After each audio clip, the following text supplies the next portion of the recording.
Students, आज जो है गॉस के प्रमेय की सहायता से अलग अलग आकृति की वस्तुओं के कारण विद्युत क्षेत्र की तीव्रता ज्ञात करेंगे।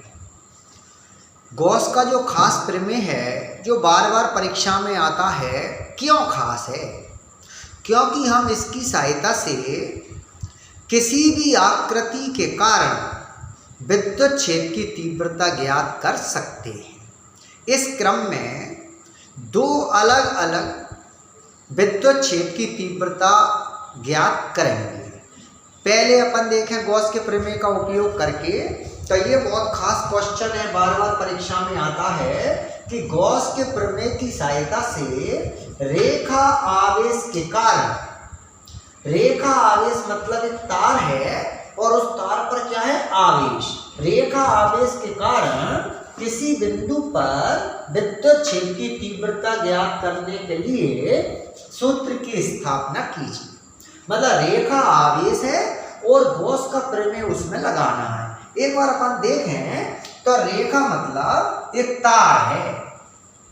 ये जो तार है इसकी जो लंबाई है वो अनंत है, अनंत लंबाई का एक तार, कैपिटल एल नाम रखें, और लंबाई कितनी? अनंत। ये जो अनंत लंबाई का तार है इसके एकांक लंबाई पर जो आवेश है वो लैम्डा है। इसको रेखीय आवेश घनत्व लैम्डा कूलम प्रति मीटर कहते हैं। मतलब इसके 1 मीटर लंबाई पर जो आवेश है कितना? लैम्डा कूलम 1 मीटर पर। ये जो तार है इसके चारों तरफ इस पर आवेश है, तो आवेश होने के कारण इसके चारों तरफ क्या उत्पन्न हो जाएगा? विद्युत क्षेत्र। तो ये जो तार है इससे स्मॉल आर दूरी पर एक बिंदु है P, जिस पर विद्युत क्षेत्र की तीव्रता ज्ञात करनी है। जहां भी विद्युत क्षेत्र की तीव्रता ज्ञात करते हैं वहां पर एकांक धन आवेश की कल्पना करते हैं। तो ये भी धनावेश और ये भी धनावेश, क्या होगा? प्रतिकर्षण।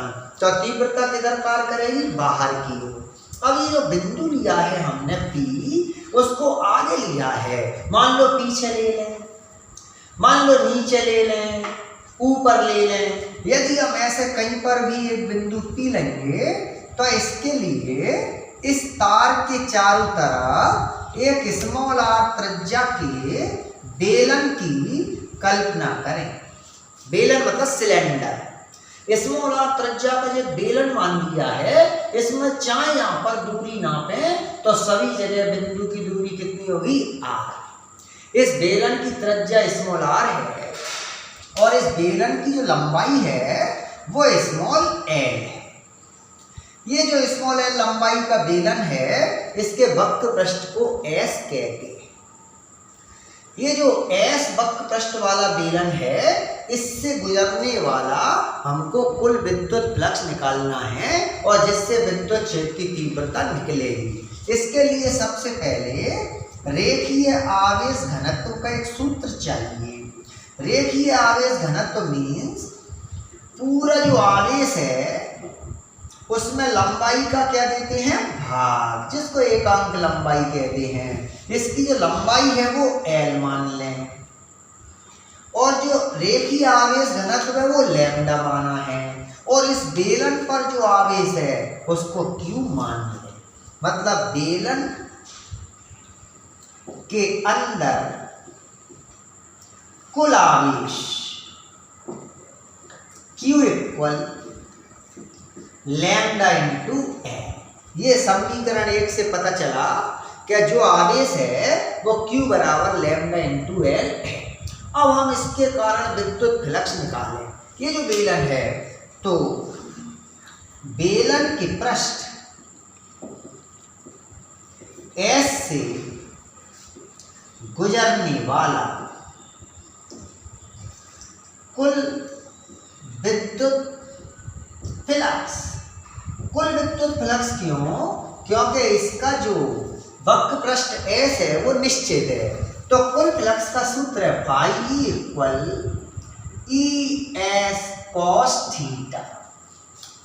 Phi equal E S cos theta. इसमें जो ई है वो तो हमको ज्ञात ही करना है, और जो एस है वो बेलन का वक्र पृष्ठ है।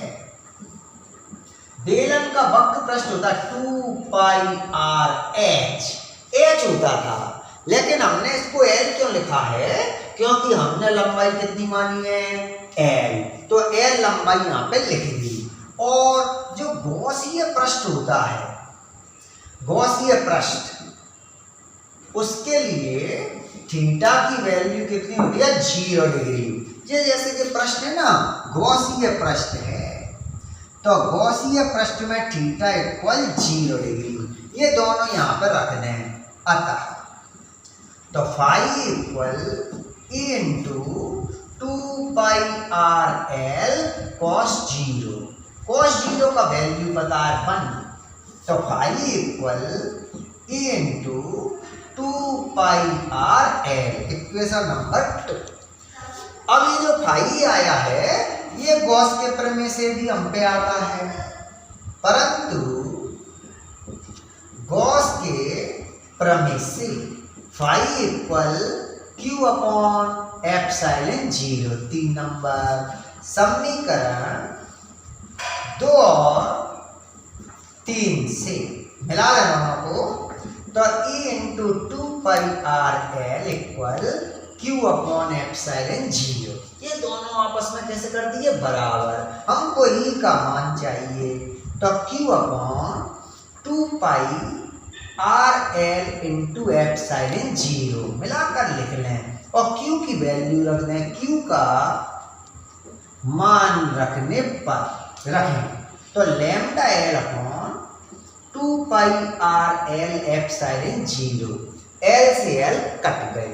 इसको थोड़ा व्यवस्थित करके लिखें, तो E equal to 1 upon 2 pi epsilon 0 lambda upon R. क्या किया कि यहां से लैम्डा हटा दिया अलग, तो 1 बचा, 2 पाई एप्सिलॉन 0 एक साथ, और लैम्डा अपॉन आर। ये सबसे अलग सूत्र है, इसको हमको थोड़ा पहचानना पड़ेगा। इसका मतलब न्यूटन प्रति कूलम। इसमें क्या हुआ, एक तो 1/4 पाई एप्सिलॉन 0 नहीं है, ये इसकी पहचान है। यदि हमको 4 पाई करना है तो 2 का ऊपर और नीचे क्या करना पड़ेगा? मल्टीप्लाई, क्योंकि 1/4 पाई एप्सिलॉन 0 का वैल्यू पता है 9 इंटू 10⁹9। 1/4 पाई एप्सिलॉन 0 का वैल्यू 9 गुणा 10 की घात 9। इधर एक और खास बात है कि इसमें नीचे है ना आर है, और पहले बिंदु आवेश के सूत्र में क्या था? R square. तो इस प्रकार से हमारा सूत्र बन गया, यह रेखा आवेश के कारण विद्युत क्षेत्र की तीव्रता के लिए सूत्र है। अब इसमें खास अपन जरा नोट पॉइंट देखें 3। इसे बार बार ऑब्जेक्टिव में परीक्षा में आता है कि रेखा आवेश जो अभी हमने सूत्र बनाया है के कारण विद्युत क्षेत्र की तीव्रता E समानुपाती 1/r। ये सब मान हटा दिया तो नीचे क्या बचा? r। और यही सूत्र जब हमने कल बिंदु आवेश का बनाया था पिछले टर्न पर, तो आया था E समानुपाती 1/r²। इसमें r² होता है।